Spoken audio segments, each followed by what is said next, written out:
De Bastille à République, il n'y a qu'un pas, ou plutôt un siècle. C'est l'occasion d'entrer dans le 19e. Au sortir du métro, impossible d'éviter l'emblématique figure de Madame la République. Oui, c'est bien elle, avec son bonnet phrygien sur la tête, symbole de liberté, et son rameau d'olivier dressé, symbole de paix. Elle tient la déclaration des droits de l'homme et porte une épée à sa ceinture pour les défendre. Alors la République ne craint pas les manifestations populaires. Courage! Fuyons! J'entends du bruit. La fuite devient impossible de ce côté. Passons par celui-ci. Soit. Au ciel! La porte est fermée! Que faire? P. On vient. C'est Roberto. Nous sommes perdus! Comment nous tirer de là? Oh mon Dieu! Prends pitié de nous! Quoi? Nul moyen? Je n'en vois qu'un. Dangereux, il est vrai, mais il peut nous sauver. Feignez tous deux de dormir. Je vous avertirai quand il sera temps d'agir.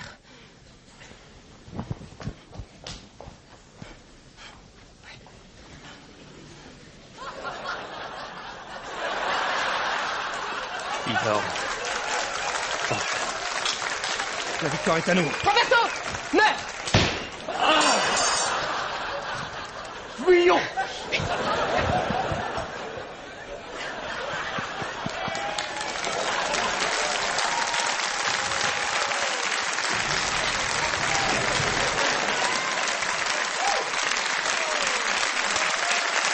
Dans les années 1830, le boulevard du Temple, près de la République, a été joyeusement rebaptisé par la population boulevard du crime. Car chaque soir, dans les multiples théâtres qui le bordent, on poignarde, on empoisonne, on étrangle, pour l'unique joie du public. Gilbert de Pixéricourt y triomphe avec son mélodrame La forêt de Sicile. Paris, pendant ce temps, change de régime. La République est malmenée, soumise à des ambitions de pouvoir. Bientôt, Napoléon III instaure le Second Empire. Et comme tout monarque de France, il s'installe à Paris. Fait étrange, l'empereur et l'impératrice connaissent mal la capitale. Lui a passé son enfance en Suisse allemande et elle vient d'Espagne. Pourtant, ces deux étrangers aiment la France et Paris leur plaît. Ils rêvent déjà d'une capitale remodelée et placée sous le signe de la modernité. On est au 19e quand même.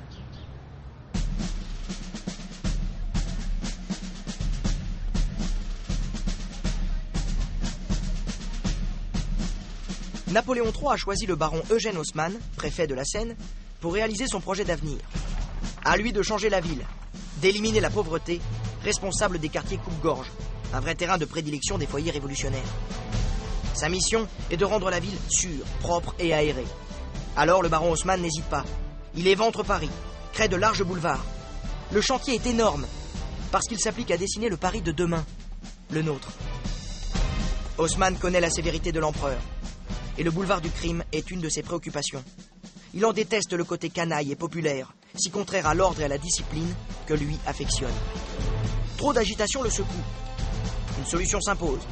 Il faut raser le boulevard du crime. La place du Château d'Eau, qui sera la place de la République, est agrandie. De grandes voies sont percées. Les actuels boulevards de Magenta, Voltaire et avenue de la République apparaissent. Mais pour eux, on a sacrifié les lieux festifs où se rencontraient les aristocrates et les ouvriers. Ainsi, les théâtres qui ont fait le bonheur des Parisiens ont disparu dans ces travaux gigantesques. Une quinzaine de théâtres vont être démolis, dont les 3 plus prestigieux aux 3000 fauteuils. On sonne le glas des petites salles aussi. Et c'est la fin des boutiques, des cafés, des bonimenteurs, qui vivent à l'heure du spectacle et des entr'actes. L'empereur veut qu'il ne reste rien de tout cela. Il n'a pas tout à fait été obéi. Les divertissements ont la vie dure. Pensez-vous vraiment qu'à Paris, on ne rit plus, on ne siffle plus, on n'applaudit plus? Que reste-t-il du boulevard du crime et de ses vedettes? Eh bien, il en reste quelque chose. Sur le boulevard du Temple, son vrai nom, il y a le théâtre des Jazets. Construit en 1851, au numéro 41, il a échappé aux travaux de démolition du baron Haussmann. 8 ans plus tard, il sera acheté par Virginie Desjazets, célèbre actrice de l'époque.